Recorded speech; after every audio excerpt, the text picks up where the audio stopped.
আসসালামু আলাইকুম আয়ান, কি ব্যাপার? তোমাকে আজ খুব চিন্তিত দেখাচ্ছে, সব ঠিক আছে তো? ওয়ালাইকুম আসসালাম রাফি। আসলে ভাই, জীবনটা ইদানিং খুব কঠিন হয়ে যাচ্ছে, একটা কাজও শেষ করতে পারছি না, মনে হচ্ছে আমার কোনো দোয়া কবুল হচ্ছে না। আমি বুঝতে পারছি ভাই। আয়ান, তুমি কি জানো আল্লাহ তাআলা পবিত্র কোরআনে কি বলেছেন? তিনি বলেছেন, নিশ্চয়ই কষ্টের সাথেই স্বস্তি রয়েছে। আমরা যখন বিপদে পড়ি তখন শয়তান আমাদের মনে হতাশা ঢুকিয়ে দেয়, কিন্তু ইমানদারের গুণ হলো বিপদে ধৈর্য ধরা। আমি ধৈর্য ধরার চেষ্টা করি রাফি, কিন্তু কতক্ষণ? মনে হয় চারপাশ থেকে দেয়াল ধসে পড়ছে। আমি বুঝতে পারছি, তুমি একা নও, আমি তোমার পাশে আছি। ধন্যবাদ। একটা কথা মনে রেখো, আল্লাহ আমাদের পরীক্ষা করেন কারণ তিনি আমাদের ভালোবাসেন।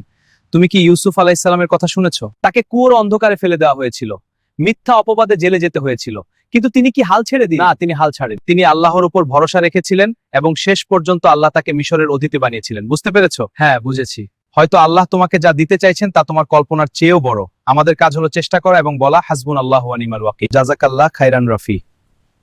আমি আসলে নামাজের পর একটু তাড়াহুড়ো করে সব চেয়ে ফেলি, ধৈর্য ধরতে ভুলে যাই। কোনো সমস্যা নেই ভাই, আজ থেকে চলো আমরা স্থির করি, অভিযোগ করব কেবল আল্লাহর কাছে, মানুষের কাছে নয়। আর বিশ্বাস রাখবো যে তিনি আমাদের জন্য যা ঠিক করে রেখেছেন তার চেয়ে উত্তম আর কিছু হতে পারে না। আলহামদুলিল্লাহ। চলো, জামাতের সময় হয়ে গেছে, মসজিদে যাই। হ্যাঁ, চলো।